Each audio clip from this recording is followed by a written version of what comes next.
Good morning, girls. This is Dr. Kiran Deshwal. Today, we will read My Beloved Charioteer, Sasi Deshpande. In our previous video, we saw that grandmother is remembering her past. So the story is in flashback. The writer has used her flashback technique. In flashback technique, the writer describes the events of the past. Here we also have stream of consciousness. In a stream of consciousness, the narrator thinks the actions in his or her mind.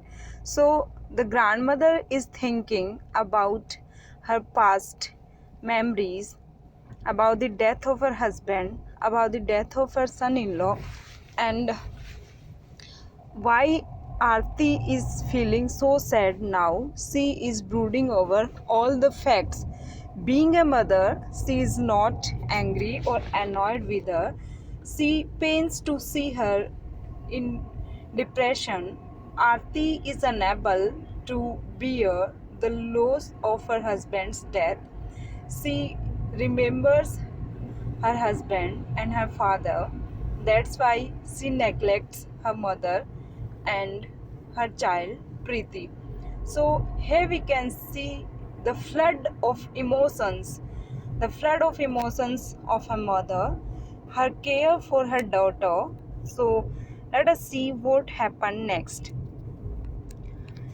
Children, we left here. Children are more sensitive than we think. They understand so much we think they don't.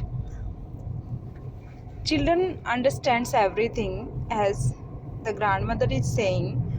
Otherwise, why would Preeti have said to me one day, Azzy, can I sleep in your room at night? So, Preeti wants to share her bed with her grandmother.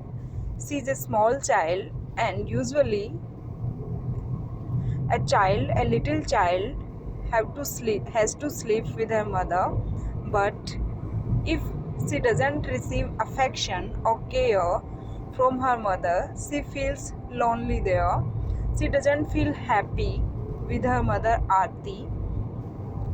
So the grandmother is saying that I'm old and grey and have lost most of what I have loved in life, except these two persons.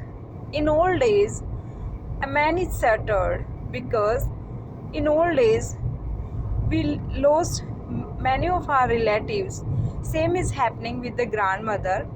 She has lost her sons, her husband, her son-in-law, but at her words my heart had leaped with happiness. In old days there is no chance of happiness, but the grandmother is saying that Preeti's request that can she sleep with me brings happiness in her life.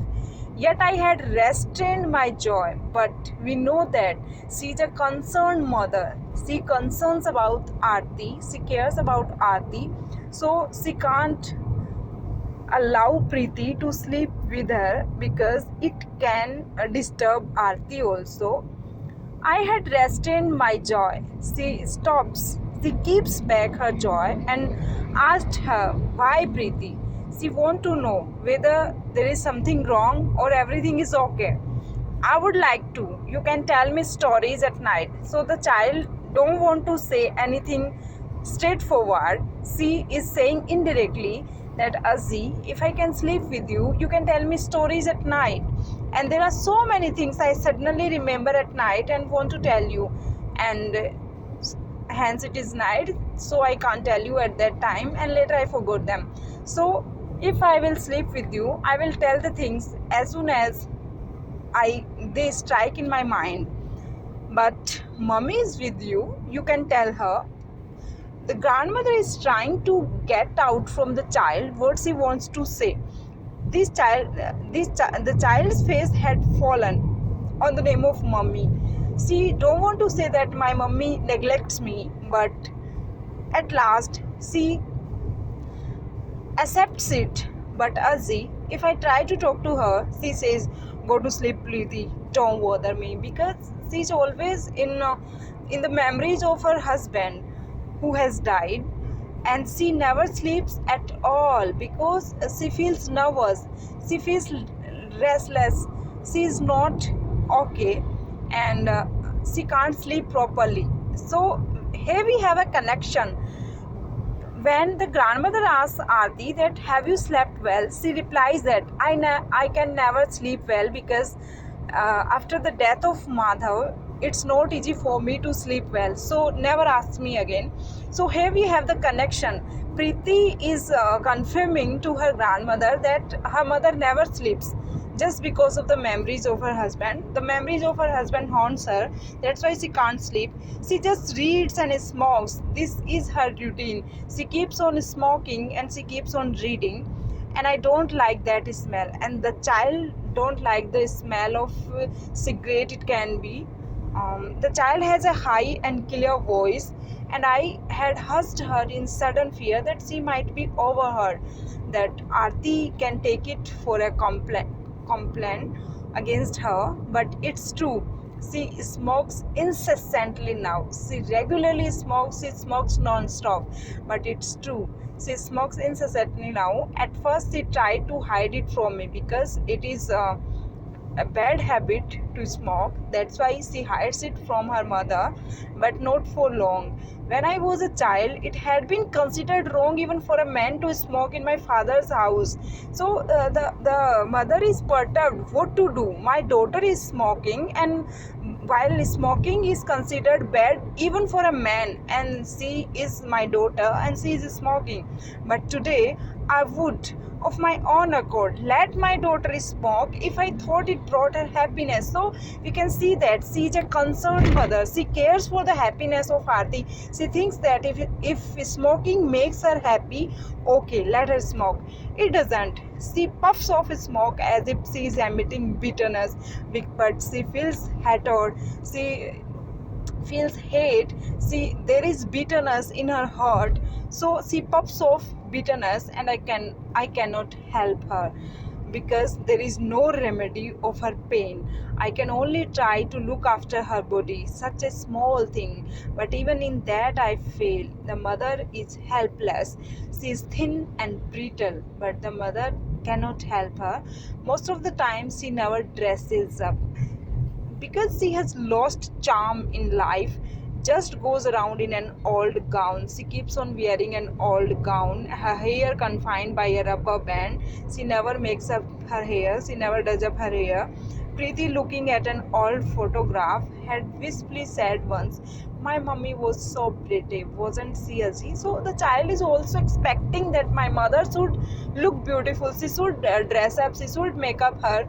The child's pride in her mother had roused in me a rage against Aarti, and this thing annoys the grandmother, that why Aarti, if I am accepting her smoking just because of her happiness, she is also a mother of Preeti. She should accept to get ready to look beautiful for the sake of Preeti. So here we have the connection between these two relationships. We can see that the grandmother is liberal in her view to the extent that she allows smoking to Aarti even if it is dangerous for her health. But Aarti is not taking her relationship, her responsibility as a mother seriously, sulking because she does not have what she wants. She seems to me like a child. Aarti seems like a child to the grandmother because she sulks like a child for Madhav, but the grandmother can't bring back the dead Madhav. She does not have what she wants, willfully ignoring the things she has. But why she is ignoring the things which she has? She has a mother, she has a daughter. Why don't she mingle with them? Why don't she enjoy time with them? Has anyone promised us happiness for a lifetime? Very beautiful sentence. Uh, Anything can happen in our life with us. No one has promised us happiness for a lifetime. If we are happy today, we can be sad tomorrow, and no happiness is guaranteed in our life. And I want to ask her, why are you like this, Aarti? Is it guaranteed to you that Madhav will live with you forever? Why don't you understand this thing? Why don't you go out? I had asked her once I asked that you should go out, you should go for outing so that your mind can change. Where? I had mumbled something she had not heard. She had gone on. There is nowhere I want to go. Everywhere I see couples, and this thing makes her heart bitter. I can't bear to see them talking and laughing. This kind of talk amazes me. I cannot understand her. My niece had once told me of something she had read in American magazine. So here again the grandmother is connecting this fact that Aarti don't want to go out, because when she goes out she looks at the couples and this scene is unbearable for her. So she recalls the moment when her cousin talks her about an American magazine in which there was a news about a young children who stab and throttle and rape and goes out eyes. The children are so violent that they go to this extent that they rape and goes out eyes, often for no reason at all, just to satisfy their anger. They do such violent act, they do such violence. And I had wondered what kind of parents can they be who give birth to such monsters, and we just blame on the parents. Why their parents have not taught them courtesy, have not taught them love, have not taught them coexistence. Now I know better. The accident of birth can be cruelly deceiving, because a mother can give birth only. How a child thinks, it depends on the environment, on the companionship of a child. We fool ourselves that our children are our own. Very beautiful sentence again, very meaningful sentence. We fool ourselves if we say that our children are on, that these are our children. We are making fool to ourselves that we know them. We don't know our children, we don't know their mentality, we don't know what they want, but often they are as alien to us as baby cuckoos born in a crow's net. Here we have a comparison. The writer is comparing naughty children, or the children who goes against the will of their parents, to the children who born in the nest of a cuckoo born in a crow's nest. Cuckoo and crow both are black in color, but in nature both are opposite to each other, both are different, and yet we cannot escape the burden of parentage. But still we have to bear that blame. People and the society will blame us for the misdoing of our children. If my daughter is so empty that she can hate people who are happy, that fault is to some extent mine. So we see that this grandmother, who is the narrator of this story, is very experienced. She is taking the responsibility of Aarti, that if I cannot make her understand that birth and death are the cycles of life, everyone who is born has to die. So I have to make her understand. If she is after the memories of Madhav, she is ignoring Preeti, this is the fault of mine somewhere. So what happens next, we will see in our next video. Thanks for watching.